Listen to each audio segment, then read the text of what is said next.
ओए ओए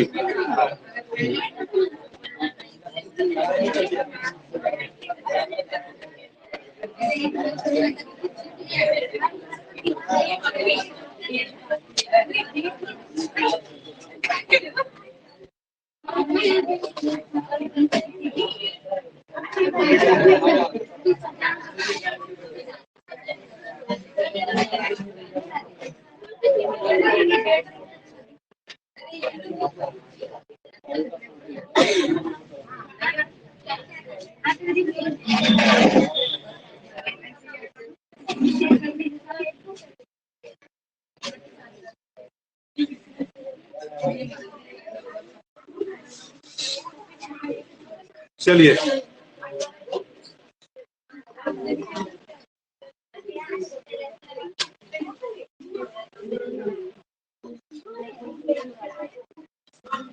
बोलो, कहाँ था, क्या क्या हुआ था, क्या हुआ? हो गया बेटा, तो चलो अब गप बंद करो, हो गया। अब हम लोग आगे का पढ़ेंगे है कि नहीं। इसका एक फायदा यही होता है कि नहाने में दिक्कत नहीं होता, पानी डालो रुकता ही नहीं है, और अगर ऊपर से सरसों तेल लगा ले तो और वो नहीं, पूरा एकदम खाली यहाँ डालो निकल जाएगा। एक नहीं नहीं क्या कहता है, कम से कम 2-3 बाल्टी पार कर देंगे तब शांति मिलता है। हाँ, संतुष्टि मिलता, वही वही, नहीं तो फिर नहीं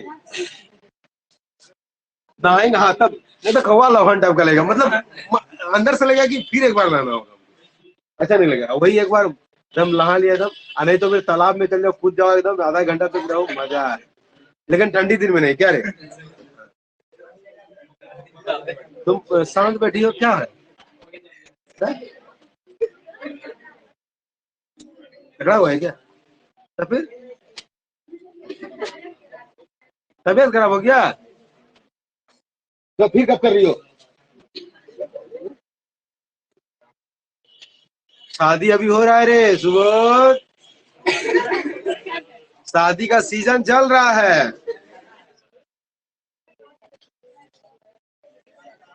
है?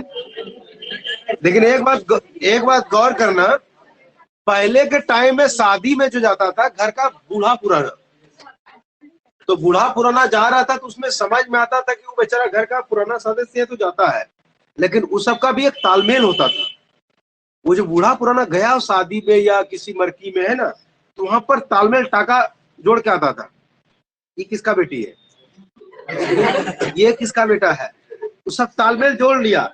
उन लोग का आंकड़ा देखो, 5 साल में आपसे बात करेंगे, वो देख ली लड़की छोटी है, 5 साल बाद उसे फिर दोबारा 5 साल भेजेगा उसका घर में, है ना, बोलो बेटी को उसका देखने के लिए।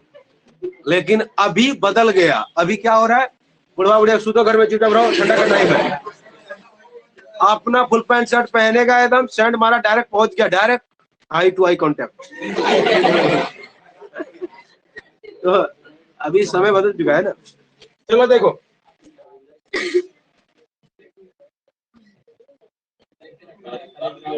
हो गया। तो अब हम लोग आगे जो पढ़ने वाले हैं, हम लोग पढ़ रहे थे पॉपुलेशन के विशेषता को, जिनमें से हम लोग 4 पढ़ चुके थे ना, अब हम लोग 5वां पढ़ रहे हैं। लेकिन पॉपुलेशन डिस्पर्सल,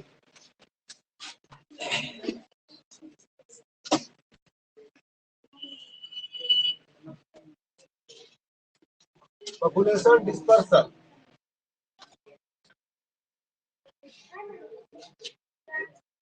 इसी को कहते हैं समष्टि प्रसरण। देखो समष्टि प्रसरण, क्या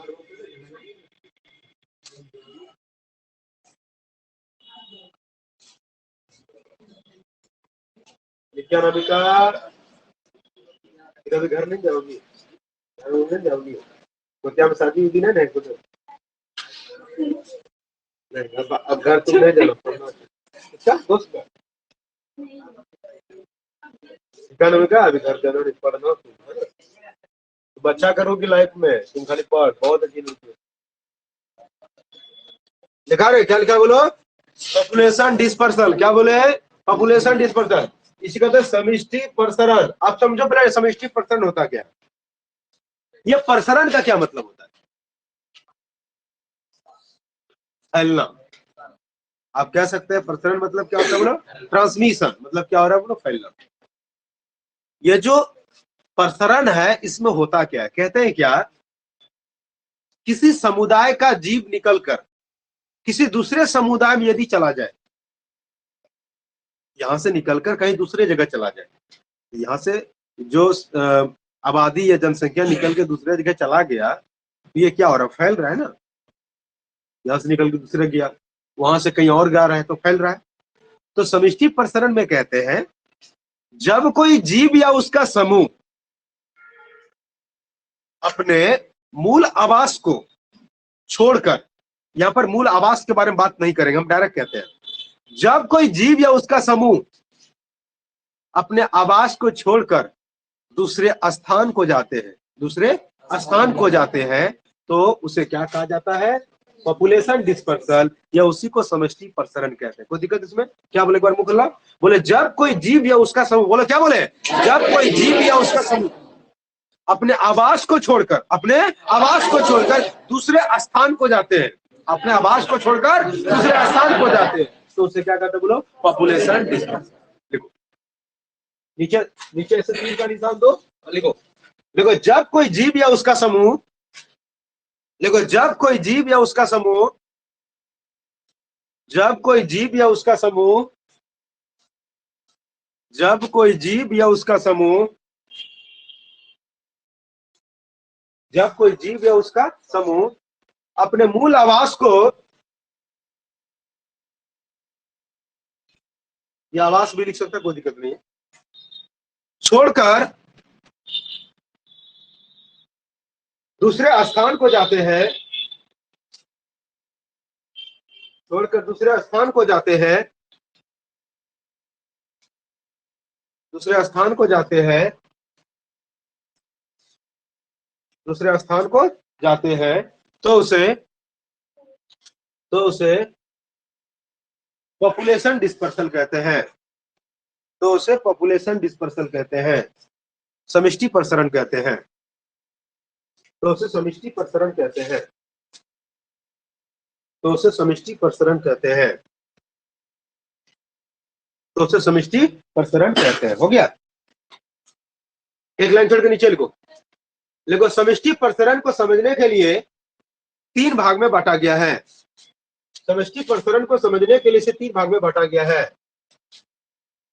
देखो नंबर 1, आइमिग्रेशन,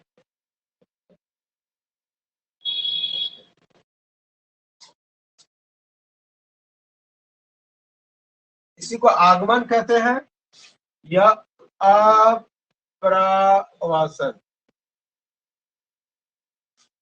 प्रवासन, अप्रवासन। दूसरा लिखो इमिग्रेशन,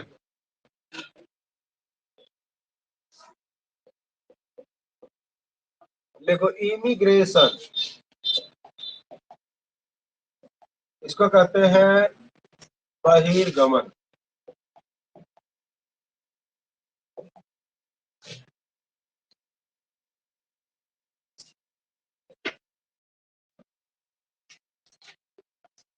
इसका एक और हिंदी लिखना चाहते तो लिख सकते हो, उत्प्रवासन।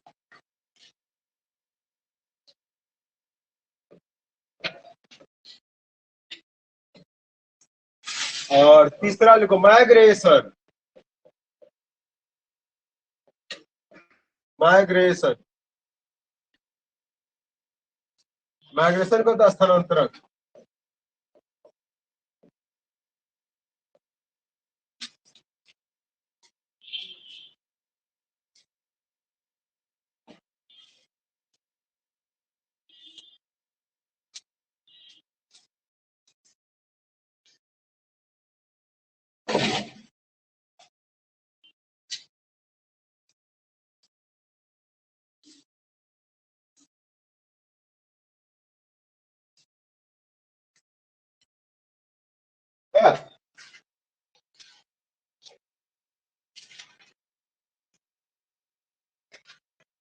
इमिग्रेशन लिख के डाल दो, नीचे इमिग्रेशन लिख के डाल दो।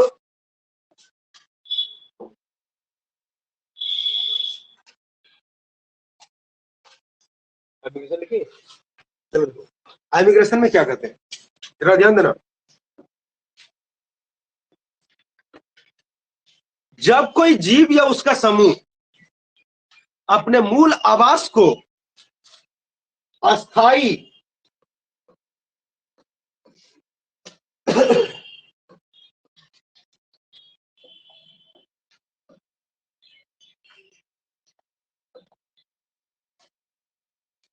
अस्थाई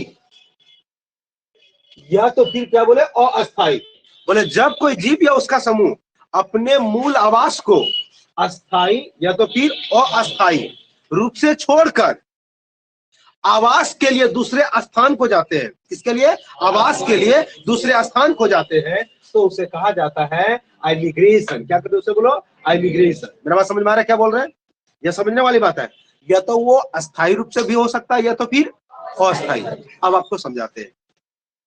हमारे घर से खास हुआ शहर वाले तो शहर में, ये तो वहां से कहीं और बाहर हम लोग काम करने के लिए जाते हैं।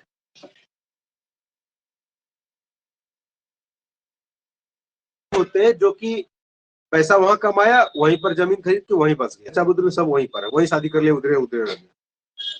ये कुछ परसेंट होते हैं, लेकिन बाकी जो जा रहे हैं फिर वापस वो लौट के आएंगे। समझ में आ रहा है क्या बोल रहे हैं? वही कह रहे हैं, जब कोई जीव या उसका समूह अपने मूल आवास को अस्थाई, मतलब बिल्कुल छोड़ के जा रहा है, वहीं पर बसने वाला है, अस्थाई या तो फिर अस्थाई रूप से छोड़कर आवास के लिए दूसरे स्थान को जाते हैं, आवास के लिए दूसरे स्थान को जाते हैं, तो उसे क्या कहते हैं? इमिग्रेशन। या उसी को क्या कहते हैं? बोलो आगमन। मतलब इनका अब कहीं और जगह पर आगमन हो रहा है। बात समझ में आ रहा है क्या बोल रहे हैं? देखो देखो, जब कोई जीव या उसका समूह, जब कोई जीव या उसका समूह, जब कोई जीव या उसका समूह, जब कोई जीव या उसका समूह अपने मूल आवास को, अपने मूल आवास को अस्थाई या अस्थाई रूप से छोड़कर, अस्थाई या अस्थाई रूप से छोड़कर, अस्थाई या अस्थाई रूप से छोड़कर, अस्थाई या अस्थाई रूप से छोड़कर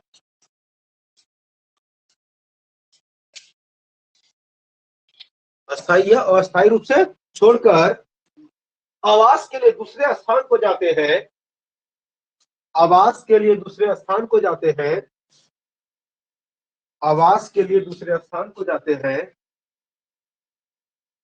आवास के लिए दूसरे स्थान को जाते हैं, आवास के लिए दूसरे स्थान को जाते हैं, तो उसे जाते हैं, तो उसे इमिग्रेशन कहते हैं, तो उसे इमिग्रेशन कहते हैं। हो गया? चलो अब इमिग्रेशन लिख के डाल दो, जल्दी से, लेट मत करो, इमिग्रेशन लिख के डाल दो।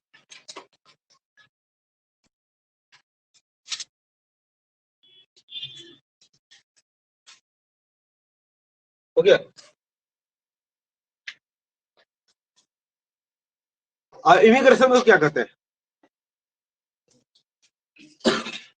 जब कोई जीव या उसका समूह आवश्यकता की पूर्ति के लिए अपने मूल आवास को अस्थायी रूप से छोड़कर, जब कोई जीव या उसका समूह अपने मूल, जब कोई जीव या उसका समूह आवश्यकता की पूर्ति के लिए अपने मूल आवास को अस्थायी रूप से हो जाते हैं, दूसरे स्थान पे। यहाँ पर क्या हो रहा है? अस्थायी रूप से छोड़ के जा, किसके लिए? आवश्यकता की पूर्ति के लिए। ऐसा क्या हो गया भाई, आवश्यकता की पूर्ति करने के लिए उसको छोड़ना पड़ा? क्या हो गया? ये तो इमिग्रेशन में हो जाएगा, इमिग्रेशन में। ये इमिग्रेशन ऐसे नहीं होता है, इमिग्रेशन तब होता है ऐसे कंडीशन में। अभी आप लोग धनबाद का नाम सुने हैं? बसेपुर मूवी देखा है रे? बसेपुर देखा है? वो धनबाद का ही घटना का है। नहीं है तो तुम लोग देखना बसेपुर।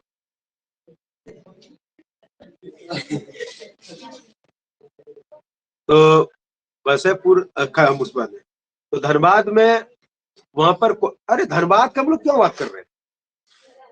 यहाँ अडानी पावर प्लांट का बात करते हैं ना। तो अडानी पावर प्लांट जहां पर वो तो मान लो खेत था, मान लो किसी का घर रहता था, उसको हटा के करता ना, तो इससे अच्छा समझ में वही बोकारो ठीक लगेगा। क्या कहते हैं बात में, वहां पर कोयला निकल गया। पहले घर था, अब नीचे में क्या निकल गया? कोयला। सरकार को पता चल गया। अब क्या किया उन्होंने? वहां पर पूरे गांव वाला को खाली करवाया, कुछ को पैसा दिया, कुछ को तो मार उड़ के सबको निकाल दिया। अब बताओ, उसको रहने के लिए जगह चाहिए कि नहीं चाहिए? तू लोग क्या किया? अस्थाई रूप से, मतलब वो छोड़ दिया, अब कहीं और गया, वहां जाके अपना घर द्वार बनाया, शुरुआत किया, कमाना करना वही। समझ में आ रहा है बात को? वही कहते हैं, जब कोई जीव या उसका समूह अपने आवश्यकता की पूर्ति के लिए अपने मूल आवास को छोड़कर अस्थायी रूप से दूसरे आवास को चले जाती है, दूसरे स्थान को चले जाते हैं, तो उसी को क्या कहते हैं बोलो को दिक्कत। देखो, जब कोई जीव या उसका समूह, जो कि बराबर खत्म करना है, चैप्टर का कल द एंड हो जाना चाहिए। देखो, जब कोई जीव या उसका समूह, देखो जब कोई जीव या उसका समूह, जब कोई जीव या की पूर्ति के लिए, आवश्यकता की पूर्ति के लिए, आवश्यकता की पूर्ति के लिए, आवश्यकता की पूर्ति के लिए अपने मूल आवास को छोड़कर, आवश्यकता की पूर्ति के लिए अपने मूल आवास को छोड़कर, अपने मूल आवास को छोड़कर, राजेश सुना है? मूल आवास को छोड़कर दूसरे स्थान को चले जाते हैं। बलहान भाई, जब कोई जीव या उसका समूह हेलो, के लिए अपने मूल आवास को अस्थायी रूप से, देखो देखो अस्थायी लिखो, अपने मूल आवास को अस्थायी रूप से, अबे चुप रहो, क्या लिखा? प्रीतम अपने मूल आवास को अस्थायी रूप से छोड़कर, अपने मूल आवास को अस्थायी रूप से छोड़कर दूसरे स्थान को जाते हैं, दूसरे स्थान को जाते हैं, तो उसे इमिग्रेशन कहते हैं। तुम लोग क्या बोल रहे रे अजीत?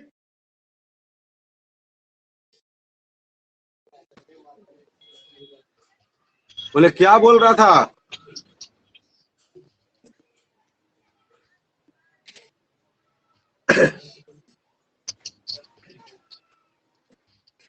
आप कुछ बोलबे नहीं करेगा। अच्छा ठीक है, नहीं बोलना है, माइक तो बंद कर।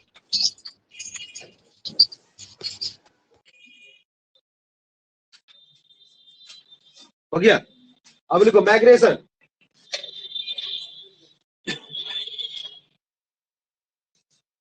लिखो माइग्रेशन में, लिखो।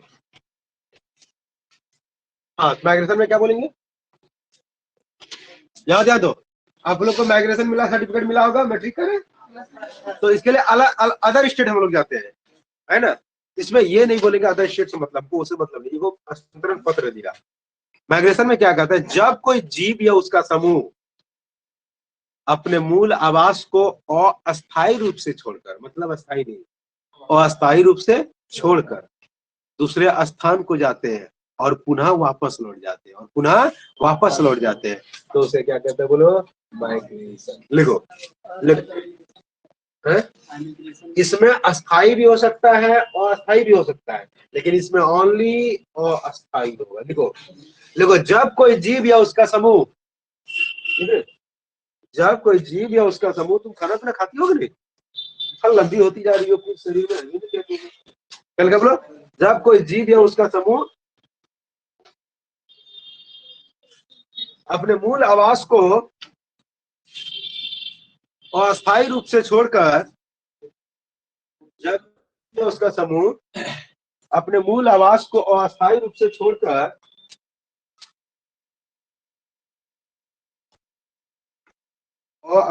छोड़कर दूसरे स्थान को जाते हैं, और पुनः वापस लौट जाते हैं, और पुनः वापस लौट जाते हैं, और पुनः वापस लौट जाते हैं, और पुनः वापस लौट जाते हैं,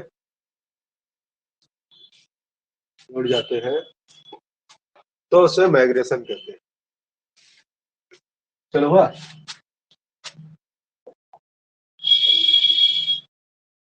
अब छठा लिखो, एज स्ट्रक्चर।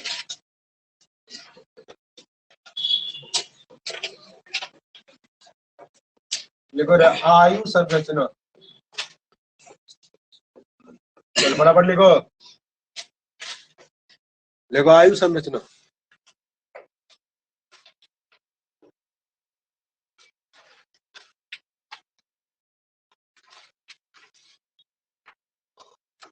भैया लिखा? चलो अब जरा ध्यान दो। बाराती कभी गया है? बहुत बार गया है। उसमें गौर किया? उसमें तीन चीजें आपको दिख रहा है। एक छोटका छोटका बच्चा, एक जिनका शादी है वैसे लड़का सा है, और एक बूढ़ा सा। ये तीन पे ही ध्यान देना, अपने एक को मत ध्यान देना, ये तीन पर ध्यान देना। एक छोटका, एक जिसका शादी होने वाला है, और तीसरा बूढ़ा सा। इस समझ में आपको आयु का तीन संरचना वाला जीव मिलेगा। किसी भी जीव में देख लेते हैं। एक छोटा, जिसमें जनन करने की क्षमता अभी तक मिला नहीं। दूसरा शादी वाला, जिसमें जनन करने की क्षमता प्रचुर मात्रा में चूर चूर के भरा हुआ है, रेडी है बेचारा। तीसरा बूढ़ा, समझ पा रहा क्या बोल रहे हैं? ये तीन। तो इस तरह का हर जीव में होता है, केवल इंसान में नहीं, अलग अलग जीवों में। तो वही कहता है किसी समुदाय में जीवों के आयु का अलग अलग होना, किसी समुदाय में अलग अलग आयु के जीवों का होना, किसी भी समुदाय में अलग अलग आयु के जीवों का होना आयु संरचना, या तो फिर उसी को एज स्ट्रक्चर कहते हैं। कोई दिक्कत? देखो किसी भी समुदाय में अलग अलग आयु के जीवों का होना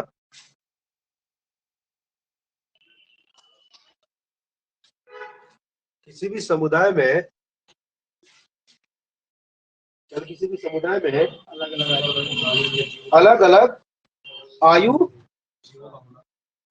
के जीवों का होना आयु संरचना कहलाती है। ओके नहीं? एक लाइन जोड़ के नीचे लिखो। आयु संरचना को समझने के लिए इसे तीन भाग में बांटा गया है। आयु संरचना को समझने के लिए इसे तीन भाग में बांटा गया है। Number 1,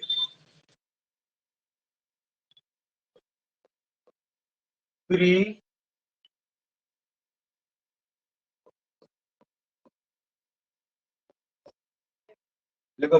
reproductive age.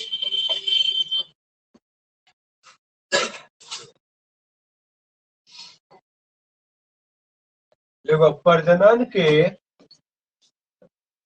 पूर्व का आयु। दूसरा रिप्रोडक्टिव एज,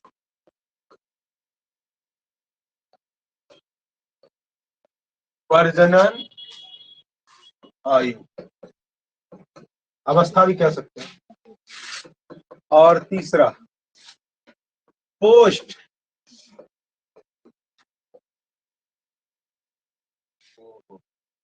रिप्रोडक्शन काज हो जा रहा है।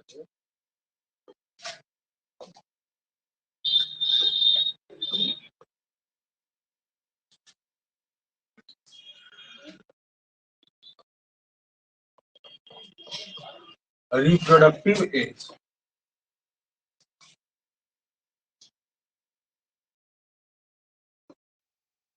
देखो प्रजनन के बाद की आयु,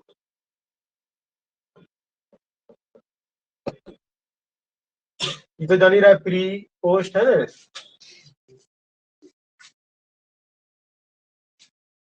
बराबर लिखो,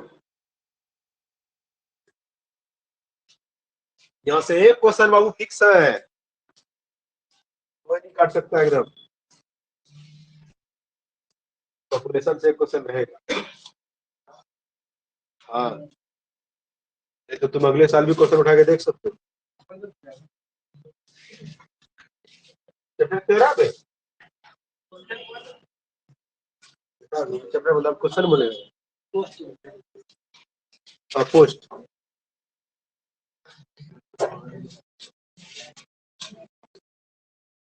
लोहा लिखा। चलो, एक नंबर, प्रजनन के पूर्व का आयु लिखे रह दो, रिप्रोडक्टिव एज। लेट मत करो, फटाफट ना लिखो, दूसरे का टेप रही है। लिखा, आज बहुत दिन बाद आप तुमने दिए मुझे, अगर अब दोस्ती हो गया। रूम में खूब झगड़ा, देखा क्या लिखा बोलो, प्री रिप्रोडक्टिव एज लिख लिया। देखो क्या कहते हैं इसमें, कहते हैं क्या, जन्म के बाद, अब प्रजनन अवस्था से पहले, तुम्हारे जन्म के बाद आप प्रजनन आयु के पहले के बीच की आयु को, जन्म से प्रजनन आयु के पहले तक के, यानी जन्म से और प्रजनन अवस्था के बीच की आयु को ही कहा जाता है प्री रिप्रोडक्टिव एज। मतलब इस अवस्था में जीव में प्रजनन की क्षमता नहीं पाई जाती है, मतलब उसमें उत्पन्न अभी हुआ ही नहीं रहता है, समझ गए ना, उसमें प्रजनन की क्षमता नहीं पाई जाती है। तो इस अवस्था में जीव अपनी आबादी को नहीं बढ़ा सकती है, अपनी जनसंख्या में वृद्धि नहीं कर सकते है। आए क्या क्या बोलता मैं, अबे छोटा छोटका छोटका छोड़वा शादी करा देंगे तो बच्चा पुत्र हो जाएगा उससे, देखेगा अभी। हाँ तो क्या बोले है सुनो, तो प्री रिप्रोडक्टिव एज में बोलेंगे, बोलेंगे कि प्रजनन अवस्था से पहले की आयु को, प्रजनन अवस्था के पहले की आयु को क्या कहा जाता है बोलो, प्री रिप्रोडक्टिव एज हो गया। और रिप्रोडक्टिव एज में क्या बोलेंगे कि, इसमें डायरेक्ट बोल देना, इस अवस्था में जीव में प्रजनन की क्षमता प्रचुर मात्रा में पाई जाती है, जिसमें जीव प्रजनन और अपनी आबादी को बढ़ाती है। पोस्ट रिप्रोडक्टिव एज में क्या होता है, इसमें बोलेंगे जो जीव है वो अपने प्रजनन क्षमता खो देती है, मतलब इसमें जीव जनन नहीं कर पाते हैं, प्रजनन नहीं कर पाते हैं, और इस अवस्था में ये अपने आबादी की संख्या नहीं बढ़ा सकते, अपने जनसंख्या में वृद्धि नहीं कर सकते। समझा, ये दो एज में ये वृद्धि नहीं कर सकते जनसंख्या में, लेकिन ये रिप्रोडक्टिव एज में कर सकता है। समझ में आ रहा है रे, चलो अब लिखो बड़ा लिखो, प्री रिप्रोडक्टिव एज लिखे रहे थे, लिखो उसमें,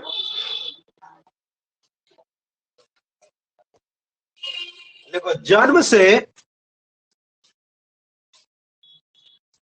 प्रजनन अवस्था के पहले, जन्म से प्रजनन अवस्था से पहले की आयु को, जन्म से प्रजनन अवस्था से पहले की आयु को प्रजनन के पूर्व का आयु कहलाती है, प्रजनन के पूर्व का आयु कहलाता है।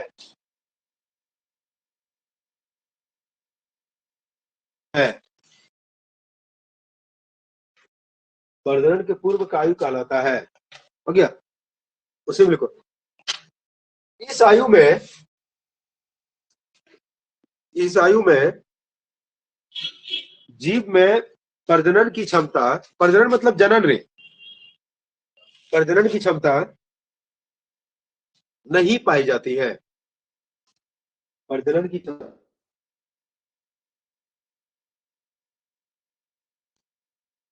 प्रजनन की क्षमता नहीं पाई जाती है।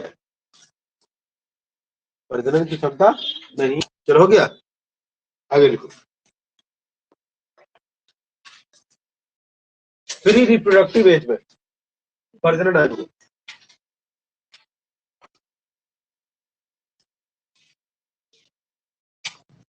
प्री रिप्रोडक्टिव एज में लिखो।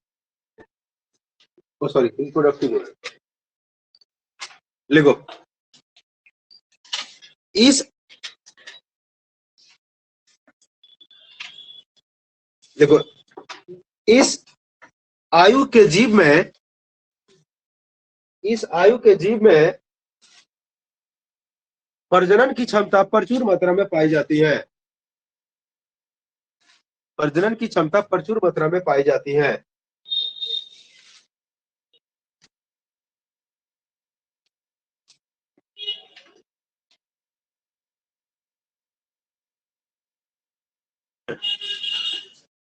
जिसमें जीव प्रजनन करके, जिसमें जीव प्रजनन करके, जिसमें जीव प्रजनन करके अपनी आबादी को बढ़ाती है।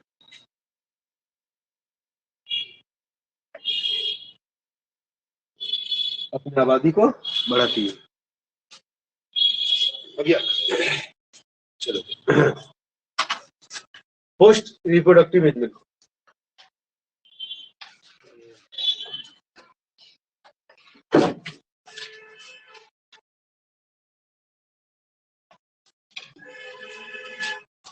क्या लिखा, लिखो। इस आयु के जीव, इस आयु के जीव, इस आयु के जीव अपनी प्रजनन क्षमता खो देती है।